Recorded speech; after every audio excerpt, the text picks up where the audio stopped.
Frozen connection. One of the most famous Disney fan theories claims that Tarzan is actually the younger brother of Anna and Elsa from Frozen. The theory argues that the king and queen of Arendelle do not die in the shipwreck seen in the opening, but instead survive and wash up on a jungle shore where they have a baby boy who becomes Tarzan. Fans link the two films because both families are royal, the parents are lost at sea, and Tarzan's parents are shown dying on an island far from their homeland. The idea exploded online after the 2013 releases of Frozen, with social media posts and fan videos laying out the shared family tree timeline. Co-director Chris Buck has described in interviews and fan Q&A settings that, in his own fun little headcanon, he imagines the Frozen parents surviving and ending up in a jungle where they have a son, which many fans treated as semi-validation. However, other Disney creatives, including directors Ron Clements and John Musker, have described these kinds of crossover ship theories as fun fan ideas rather than official canon, meaning this remains firmly non-canon. The possibility exists because both films feature royal families lost at sea, and Buck's playful comments gave fans just enough encouragement to keep the theory alive, even though it has never been formally made canon. Hook's victim. A dark Little Mermaid theory suggests that Captain Hook from Peter Pan is the pirate responsible for killing Ariel's mother. In the film, Ariel's mother is never mentioned, leaving a gap fans wanted to explain. The prequel, The Little Mermaid, Ariel's Beginning, from 2008, reveals Queen Athena, Ariel's mother, was killed by pirates when their ship struck a rock near a cove where mermaids were singing.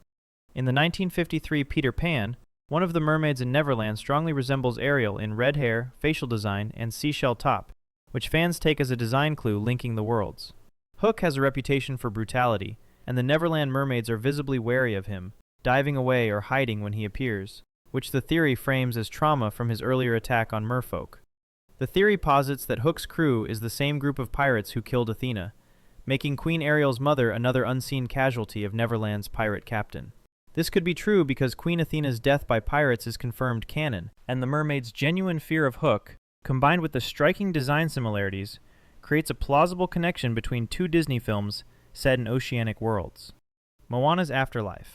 One of the bleakest but most popular Moana theories claims that the heroine actually dies in the storm and spends most of the film in a spirit realm. Early in the movie, she sails past the island reef alone, is caught in a violent storm, and her boat is destroyed. The next morning, she wakes up unharmed on Maui's isolated island. The theory argues that Moana actually drowned in this storm, and that everything after is set in a kind of Polynesian afterlife, or liminal spirit world. From that point on, for most of her journey she mainly interacts with non-human entities, including demigod Maui, the living ocean, the underworld crab Tamatoa in Lalotai, Kakamora coconuts, and her grandmother's manta ray spirit. Her ability to talk directly with Tala's spirit and the glowing manta ray guiding her voyage are cited as evidence that Moana has herself crossed into the spiritual realm. Fans point to how humans in Motunui never appear outside the island after the storm, contrasting with the populated village earlier. The ending, where Te Fiti restores the heart and Moana sails home, is interpreted as a resurrection or spiritual return rather than a literal physical voyage. Supporters of the theory argue that Polynesian stories often include spiritual journeys and crossings between worlds, and that the film keeps Moana largely away from other living humans after the storm, while surrounding her with supernatural beings and ancestors, creating a narrative structure that, in their view, mirrors traditional tales of traveling between realms. Nemo's hallucination. A widely shared theory claims that Nemo never survives the opening attack, and that the entire movie is Marlin's grief hallucination. Finding Nemo opens with a barracuda attack that kills Coral and all but one egg. The film then jumps forward to Nemo's first day of school. The theory claims none of the eggs actually survived, and Marlin invented Nemo in his mind to cope with the loss of his mate and children. Supporters point out that Nemo means no one in Latin, suggesting the name itself hints that the character does not really exist. Marlin's journey through different ocean environments is read as progressing through the 5 stages of grief, including denial shown through overprotectiveness, anger in his outbursts at Dory, bargaining when negotiating with sharks and the Tank Gang, depression when giving up after thinking Nemo is dead, and acceptance when letting Nemo go to school.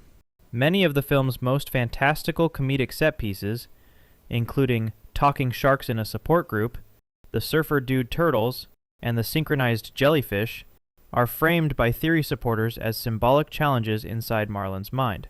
This could actually be true because the Latin translation creates linguistic foreshadowing, and the entire journey maps cleanly onto recognized psychological stages of grief, while the increasingly surreal encounters could represent a parent's deteriorating mental state after catastrophic loss. Boo's quest. A cornerstone of the Pixar theory suggests that Boo, from Monsters, Inc., grows up to become the time-traveling witch in Brave. The 2001 Monsters, Inc. ends with Sully reuniting with Boo through a repaired closet door, implying their bond continues beyond the film. The 2012 Brave features a mysterious witch living in a cottage full of carved bears and wooden sculptures who can disappear through wooden doors, seemingly teleporting. John Negroni's influential 2013 Pixar theory essay proposed that Boo spends her life trying to find Sully again by mastering door-based magic, eventually learning to travel through time and space using doors like the witch in Brave.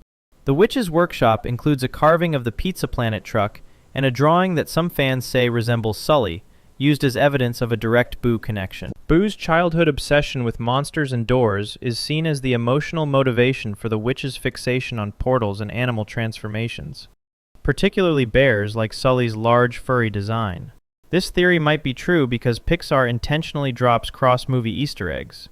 The witch's obsession with doors and bears mirrors Boo's specific childhood experiences, and the timeline gap between the two films allows for centuries of searching, transforming a cute toddler into a tragic, time-lost sorcerer trying to reunite with her best friend. Emily's connection. A popular Toy Story theory claims that Andy's mom is secretly the original owner who abandoned Jessie, creating a hidden family connection. In the 1999 Toy Story 2, Jessie describes being loved by a girl named Emily who eventually outgrows her and leaves her in a donation box, shown in a montage set in what appears to be the 1970s. In the original 1995 Toy Story, Andy wears a red cowboy hat with white trim that closely resembles Jessie's hat design, not Woody's, raising questions about where he got it. The theory argues that Emily grew up to become Andy's mom and passed down her old Jessie-style hat to her son, even though the doll itself ended up with a collector. Visual comparisons of Emily's bedroom decor and era to Andy's mom's hairstyle and clothing are compiled in fan posts to support the timeline. This could be true because the hat design is specific enough to feel intentional. The timeline between the 70s and 90s fits for Emily to have grown up and had Andy, and passing down a cherished childhood item while the toy itself went missing creates a bittersweet generational echo that aligns with Pixar's storytelling themes. Future Agrabah. Some fans think Aladdin does not take place in the distant past at all, but in a far future post-apocalyptic world. The official text describes a fairy tale Middle Eastern kingdom, but the genie references 20th century pop culture like Jack Nicholson, Groucho Marx, and game show hosts, despite being sealed in a lamp for 10,000 years. One theory says this only makes sense if the story is actually set thousands of years after our present, with Genie remembering the old world. Fans argue that certain background elements, like unusual ruins and eclectic technology in some tie-in material, support a far future setting where Agrabah is built atop a collapsed civilization. Some fans even claim that an old video game localization once described Agrabah as being in a distant future, which others consider dubious because primary evidence for that line is scarce, and likely based on mistranslation or misremembered text. This theory could be plausible because the genie's knowledge of modern culture needs explanation, and setting the story 10,000 years in our future rather than 10,000 years in our past would account for why he recognizes contemporary references, turning a classic fairy tale into a sci-fi scenario where magic carpets and genies are remnants of lost technology. By the way, if you are enjoying this, I post videos like this all the time. Subscribing would really help out. White's Ascension. A long-running theory insists that Snow White actually dies from the poisoned apple, and the ending is her afterlife, not a rescue.